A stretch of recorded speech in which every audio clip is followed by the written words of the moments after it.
Hey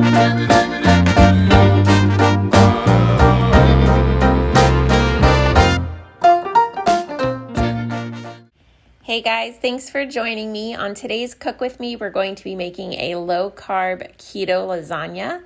I found this recipe on Pinterest several years ago. It comes from peaceloveandlowcarb.com.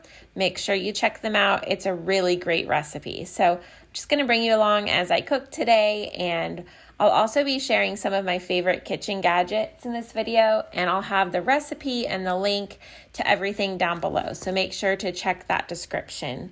So we're just starting off here. We're going to be adding 4 ounces of softened cream cheese, 2 eggs, and 1 1/4 cup of mozzarella. Now, I always prefer to shred my mozzarella myself. It takes a little bit more time, but it's totally worth it.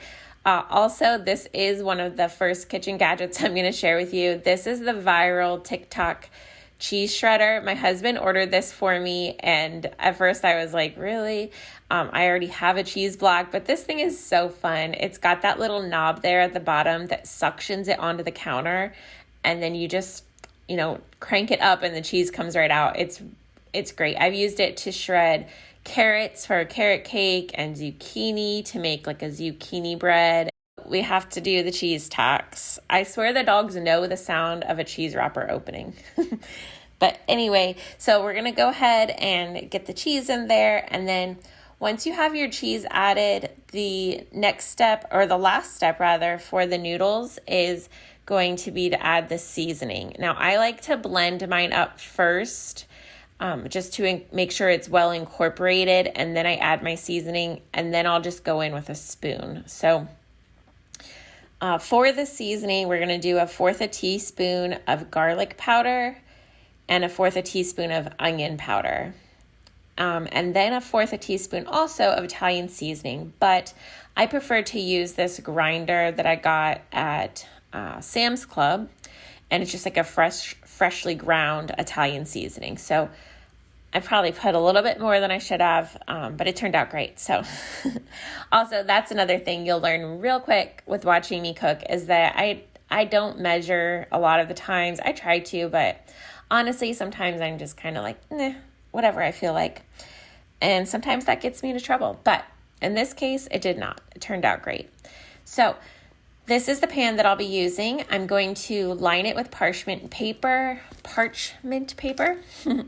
and then I will show you here a little trick that I use when I'm getting it to the correct size. You want it to not go over the edges at all. You want it to be the exact size of your pan. So I'll just make one straight edge, and then I like to just put it in place, and then on the other side, I'll just take my nail and just run it along the edge, and it just makes a little crease, and then that way you can use that as your guide to cut it off.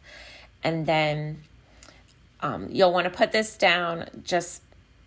You're going to spread this mixture out, and this is going to be your noodle base. So it's really important that you get good coverage with the parchment paper here.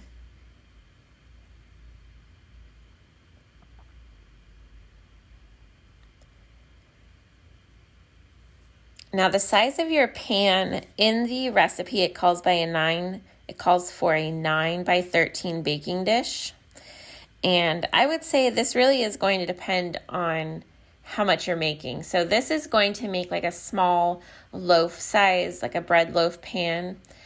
Also another tip I have is I like to put a little water on my hand and just wet the back of the parchment paper. That way it just stays in place on the pan when I'm spreading this mixture out. But like I was saying, it's really going to depend how much you need to make. So of course, adjust accordingly. But this will make like a small loaf size amount of the lasagna. Now this here is probably the most difficult part of this recipe. The whole process is just spreading this out evenly. And honestly, it's not too difficult, but that's saying a lot that this is the hardest part. So you're just going to spread it all out. Make sure you get all the way to the edges, and you want it to be as even as possible, but it doesn't need to be perfect. You're going to put this in the oven, and the cheese and everything is really going to melt down. My hands were clean. I did wash them, but also it's just my husband and I eating this. So yep, just make sure that you've got it to the edges, and as even as you can get it. It doesn't need to be perfect. Make sure, especially on the edges, that you've got it spread out. You don't want those edges to burn. So once we have this all spread out, we're going to pop it into the oven. Now we did preheat at 375, and then we're going to go ahead and pop it in the oven. It says here for 20 to 25 minutes. I always keep a close eye on it. You just want it to be starting to brown on the top. Next up, we're going to ground our meat. Now I will say that I used ground beef, but you could definitely use ground turkey, ground chicken, even a ground Italian sausage would be delicious. Here is just a shameless shot of my green stock. I was so proud of it.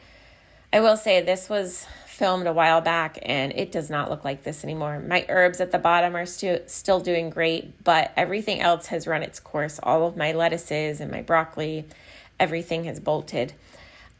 So here I'm just grabbing some fresh kale. I'm going to add this into my lasagna. Now, usually I like to put spinach in my lasagna, but I didn't have any, so I went ahead and did kale, and it turned out great.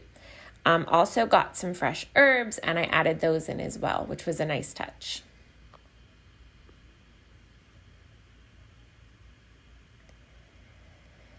So here is what your pasta should look like when it's done. It's got a little bit of browning, but you want to be careful not to let it brown too much.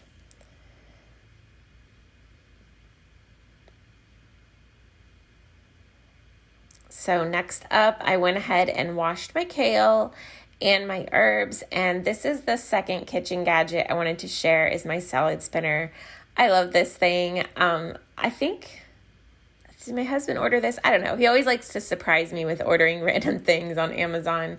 But this one, I think it was like around $15 when I got it, and it's just great. I use it to rinse all my vegetables. I use it to rinse my fruit, and it's kind of fun too when you go to spin it. So I just made sure to clean everything off really good, and I also washed my herbs. I'm not sure if I already said that, but of course I washed those as well. Now when I put the herbs in, you'll see for the herbs, I don't cut them up or anything when I'm washing them. It just makes it a lot easier so they don't slip through the holes. So I just leave it whole and then I chop it later. Here I'm just sauteing the kale. It did break down pretty well. And of course the Rayos sauce. I'm just thinking, am I saying that correctly? I've never said it out loud before. Next up, we're going to add some ricotta cheese. Now this we're making here is the filling, like the cheese filling to the lasagna. And let's see, I'm looking at the recipe. It says 6 tablespoons of whole milk ricotta. So I'm just eyeballing that per usual. And to this, we're also going to add 3/4 cup of mozzarella, as well as 1 tablespoon of minced onion. I think that I ended up just using dried powdered onion, which worked great. You're going to want to do the egg. And actually, it doesn't call for the egg in this recipe, I see, but I definitely always add an egg when I do it.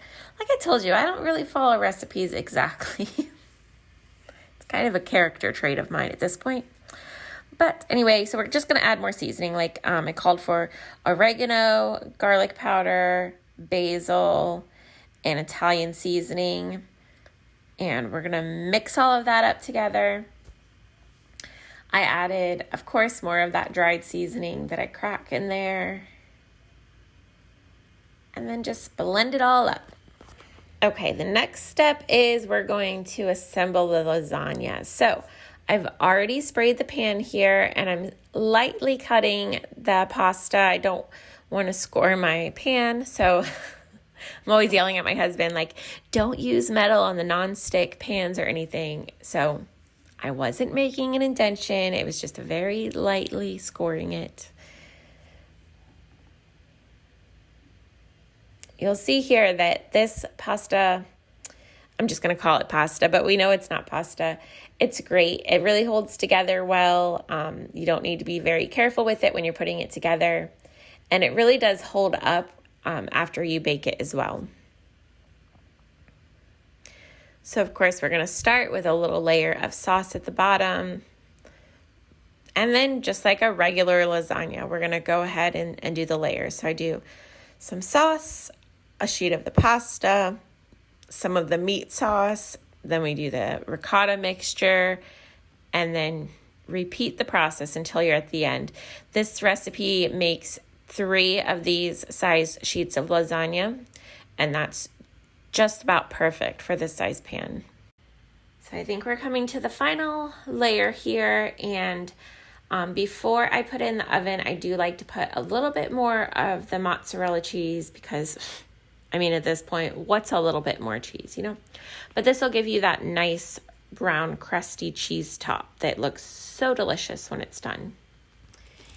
And once that gets into the oven, it's going to take a while to bake, so you can just clean up the gigantic mess you've just made in your kitchen. Usually I like to clean as I go, but with filming, it did not happen. And here it is. This is the final product, and it looks so good. I will say that this took me a while. I started pretty late in the evening, and by the time I was done, I wasn't even hungry. And so I didn't end up eating it that night, and I didn't get a picture of it cut open. So this is a picture of it another time that I've made it. And as you can see, those layers hold up great. All right, you guys. That was harder than I remember. I'm looking frazzled, to say the least. Still got my spoon. So I made it. It's in the oven. Honestly, it was much more labor intensive than I remember, and I've made this a couple of times, but it does smell delicious already. So is it worth it? Depends how hungry you are, I guess.